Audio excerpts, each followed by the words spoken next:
حضور صحابہ نور بن کر دیا. حضور اصل رحمت بھی ہے، حضور اصل کائنات بھی ہے، حضور اصل فضل بھی ہے، حضور تاجدار کائنات علیہ السلام اصل نبوت بھی ہے، حضور تاجدار کائنات علیہ السلام اصل رسالت بھی ہے. جب حضور نے ارشاد فرمایا اب سب سے پہلے اللہ نے مجھے بنایا، اول ما خلق اللہ نوری، اللہ نے سب سے پہلے میرے نور کو بنایا. حضور سے پہلے کوئی بھی نہیں ہے. اللہ سے یہ یاد رکھیے، حضور سے پہلے کچھ بھی نہیں اور حضور کے بعد بھی کچھ بھی نہیں ہے.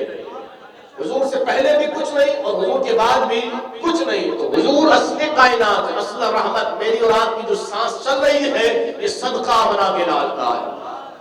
آپ کہتے ہیں کہ میلاد کس طریقے سے منانا چاہیے، کس طریقے سے نہیں. میں نے کہا یہ رب نے ہماری قسمت میں لکھا ہے کہ ہم اس رب کا شکر ادا کرتے ہیں کہ مالک کونین تو نے ہمیں اس نبی کا امتی بنا دیا جس نبی کی وجہ سے تو نے ہمیں سانسیں عطا فرمائی ہے، ہمیں زندگی عطا فرمائی ہے. کیونکہ رب نے قرآن میں فرمایا تمہاری زندگی جو تمہارے اندر جو سانس دوڑ رہی ہے، جو سانس چل رہی ہے، جو دل دھڑک رہا ہے، تم اس کے بھی مالک نہیں ہو، اس کا مالک بھی میرا حبیب ہے، میرا مصطفیٰ ہے، میرا نبی ہے.